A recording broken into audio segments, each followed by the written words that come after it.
Hello my third year students, this is your paper third and today the topic is Things Fall Apart novel which is written by Chinua Achebe, the Nigerian author, and today I tell you about the introduction, its novel's characters. तो जो main characters हैं वो मैंने केवल आपको यहाँ पे note करे हुए हैं। तो ऐसे तो बहुत सारे इसमें कैरेक्टर हैं, लेकिन जो मेन कैरेक्टर है वो मैंने यहाँ पर रखे हैं।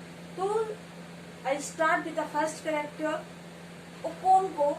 Okonko is the hero of the novel, is the protagonist of the novel. इस novel का जो main character है वो है Okonko और उसी को हीरो कहा गया है। He has 3 wives and 8 children. उसके 3 पत्नियां हैं। तीनों पत्नियों के नाम है अलग अलग। उन 8 बच्चे जो हैं उनके भी अलग नाम है, लेकिन इसमें जो जिन बच्चों के बारे में, जिस वाइफ के बारे में यहाँ पे इस नॉवेल में ज्यादा दिखाया गया है ना, उनके बारे में इसमें है और जिसमें इसे क्वेश्चन आपके जो है पेपर में आएंगे। ठीक है, तो इसके जो है 3 वाइफ्स थी, 8 को कभी पूछ देते कि उनको कितनी पत्नियां हैं, कितने बच्चे हैं, है ना। तो 3 wives and 8 children. He cares for his daughter than his son. वो सबसे ज्यादा अपनी बेटी की केयर करता है ना कि अपने बेटे की, और उसका बेटे का नाम है नोएल, NOWOYA, नोएले। मतलब ये जो है बहुत ही वीक है, इसमें कोई एक्टिव नहीं है, इसमें कोई एक्टिवनेस नहीं है। इसकी जो बेटी है एजिनमा, वो बहुत एक्टिव है, इसलिए वो उसकी फेवरेट डॉटर है, क्योंकि वो खुद बहुत स्ट्रांग है, बहुत उसके अंदर पावर है, और वो खुद एक अपने रेसलर है जो अपनी लोकल रेसलिंग करता है और उसमें वो जीतता है। तो वो पसंद नहीं करता है कोई अगर वीक हो या कुछ भी हो। तो his daughter Ezinma is his favourite daughter, उसकी फेवरेट डॉटर है क्योंकि वो एक्टिव है, स्ट्रांग है। और ही कमिट लास्ट में जो है ओकोनको वो क्या करता है, वो सुसाइड कर लेता है। He commit suicide because he believes that his culture as at the stage of an early nation of the earth, because the elders of his claim were the desirous to have a war against white men and their culture. ये जो Nigeria के लोग हैं बिल्कुल black होते हैं और इनका जो एक लड़ाई होती है वो व्हाइट मैन लोगों से मतलब रहती है, क्योंकि जो व्हाइट लोग हैं वो लोगों को बिल्कुल पसंद नहीं करते और इसीलिए इनके भी अंदर उनके प्रति कुछ अच्छा नहीं होता है। तो ये जो है सुसाइड कर लेता है क्योंकि ये विश्वास करता है कि इसका जो संस्कृति अपने स्टेज है वो एक एवोमिनेशन है पृथ्वी का, बिकॉज क्योंकि जिनके जो बड़े हैं वो जो है वो नहीं डिजायर करते हैं, इच्छा रखते हैं कि उनके विरुद्ध कोई लड़ाई होनी चाहिए, और इसीलिए ये जो सुसाइड कर लेता है। सेकेंड कैरेक्टर है Unoka. Unoka is the father of the Okonkwo. Unoka जो है वो ओकोनका का फादर है। ये बिल्कुल अपोजिट है। जैसा कि ओकोनको बहुत स्ट्रांग है, पावरफुल मैन है, वैसा ही उनोका बिल्कुल वीक है, बेकार है। वो अपने बीवी बच्चों की बिल्कुल केयर नहीं करता है और हर समय मतलब ड्रिंक करता है, लोगों से उधार लेता है, मतलब कोई भी अच्छे जो है आचरण इसके अंदर नहीं है। इसीलिए इसका जो खुद का बेटा ओकोनको है वो इससे हेट करता है, नफरत करता है, वो बिल्कुल पसंद नहीं करता है। He is ideal and lazy man he love, लेकिन कहते हैं ना कि कोई किसी में लाख बुराई हो लेकिन एक अच्छाई जरूर होती है। तो उसमें क्या, ही लव लैंग्वेज एंड म्यूजिक, वो म्यूजिक से बहुत प्यार करता है और पर्टिकुलरली इन फ्लूट, मतलब बंसी बजाने में बहुत ज्यादा ये फेमस है, बहुत अच्छी बंसी भी बजाता है। Okonkwo hated to his father, he died his स्वाली, लेकिन इसका जो फादर है बहुत मिजरेबल डेथ जो है पाता है क्योंकि वो मरता है स्वेलिंग से, और क्योंकि ओकोनको उसको पसंद नहीं करता है इसलिए ओकोनको क्या करता है कि वो अलाउ नहीं करता है कि वो उसके घर पे मरे। वो उसको एक जाके एक जंगल में उनको छोड़ आता है उनको मरने के लिए कि तुम वहां पे जाके मरो, घर पे नहीं मरोगे। नोएब जो उसका बेटा है, थर्ड कैरेक्टर है नोएब। ये जो इसका बेटा है ओकोनको का, ये फर्स्ट सन है, पहला बेटा है। क्यों पहला बेटा? क्योंकि इसकी जो फर्स्ट वाइफ है उसका ये बेटा है। He loves Ikemefuna. ये जो बेटा है इसका नोएब, ये एक कैरेक्टर है इसमें, एक नॉवेल में आया था इकेम्यूफुना।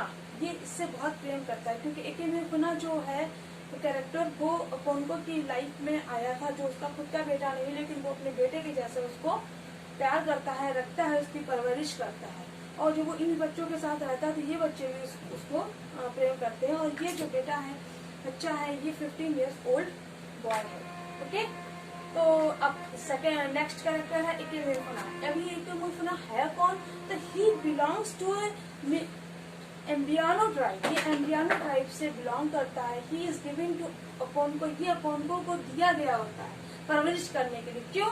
कि इन्हें settlement when in Mbaino tribes man, जब इन मेम्बियानो ट्राइब्स मैन इनकी जाति के अपोनको की जाति के लोग क्या करते हैं, उनके जो ये जो लड़का है इकेमुल्फना जो दूसरी जाति का है, दूसरे गांव का है, उनके यहाँ के murders of the wife of एक आदमी की पत्नी को मार देते हैं जो ऑफ यूमोफिया।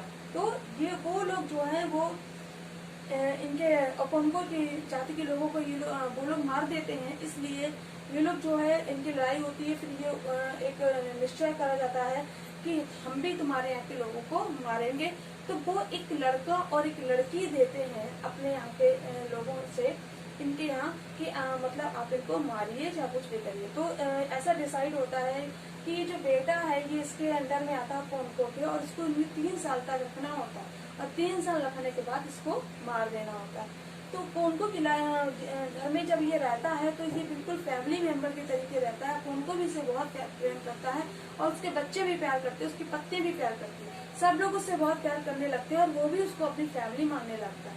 लेकिन लास्ट में होता क्या है, जब ये सब फिर से जब 3 साल पूरे हो जाते हैं तो लोग आते हैं, कहते हैं अपोनको से कि नहीं तुम्हें ऐसा करना पड़ेगा, तुम्हें उसे मारना पड़ेगा। तो वो बहुत दुखी हो जाता है, लेकिन फिर भी उसे वो चीज करनी पड़ती है जो उसे कही गई है। ठीक है, तो उसको ये लोग जो है मर्डर इसका हो जाता है अपोनको के द्वारा। इससे अपोनको जो है बहुत सैड फील करता है। एजिनमा, नेक्स्ट करेक्ट एजिनमा। एजिनमा अपोनकोस फेवरेट डॉटर, वो जो बेटी है जो मैंने पहले अभी इसको डिस्कस किया था। She is the only child of his wife Ekwefi. इनकी जो वाइफ है पहली इक्वेफी जो है इनकी पहली पत्नी है, और इसका जो बच्चा है वो केवल एजिनमा ही है बेटी, और जो बहुत ही एक्टिव है, स्मार्ट है। नेक्स्ट कैरेक्टर है ओबियरका। ओबियरका एक कैरेक्टर है जो अपोनको का ट्रू फ्रेंड है, क्लोज फ्रेंड है, फास्ट फ्रेंड है, खुद भी बोलिए बहुत सच्चा फ्रेंड है। हिज नेबर, उनका जो और उनका पड़ोसी भी है। When Okonkwo has to go in his exile as punishment, जब अपोनको को एक पनिशमेंट मिलती है कि उनको 7 साल के लिए उस गांव से बाहर जाना होगा, फिर वो कहीं पे नहीं रहे, तो तब उस पीरियड पे जो ओबियरका है वो अपोनको की पूरी हेल्प करता है।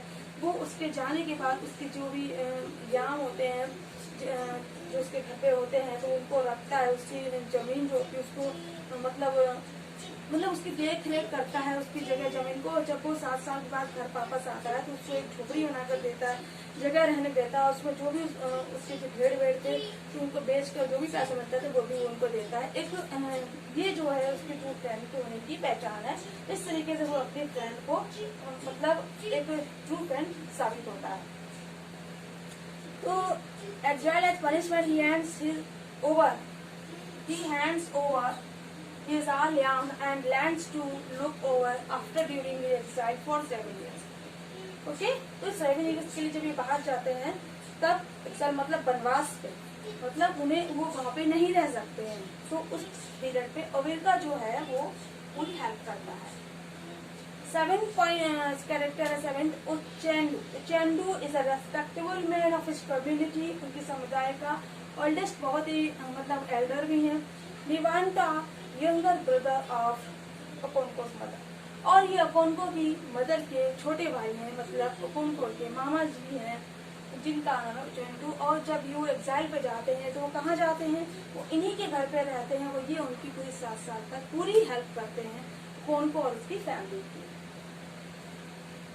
Next character Ekwefi. Ekwefi is the second wife of Okonkwo. ये अपोनको की सेकंड वाइफ है। इनका सबसे ज्यादा इन्हीं का मतलब है, इन्हीं की बेटी है एजिनमा, तो इनका और इनकी बेटी का ही जिक्र जो है इन्हीं की लाइफ का मतलब जो फोकस है वो इस नॉवेल पे है। और इनकी जो पत्नियां हैं दो, उनका कोई इसमें इम्पोर्टेंस नहीं है। नेक्स्ट पॉइंट है mister brown. Mister brown is a first white Christian missionary, मतलब मिशनरीज में जो उनके यहाँ जो उनके ट्राइब में जितने भी लोग थे सब ब्लैक थे, सिर्फ एक ही व्यक्ति व्हाइट था जो है मिस्टर ब्राउन।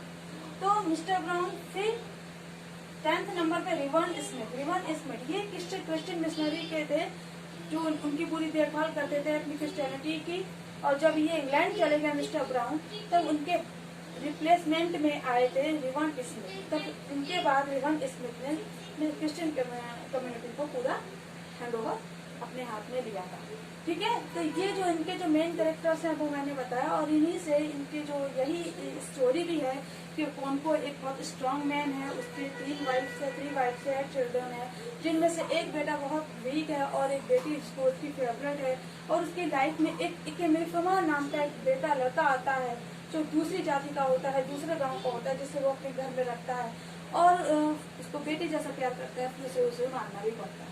फिर जो है उनको लास्ट में सुसाइड भी, मतलब ये सब चीजें होने के बाद लास्ट में उनको जो है सुसाइड भी कर लेता है। क्यों कर लेता है? क्योंकि जो उनके एल्डर्स हैं वो उनकी इच्छा को पूरा नहीं करते हैं। ठीक है, तो ये जो है things fall apart novel by JB.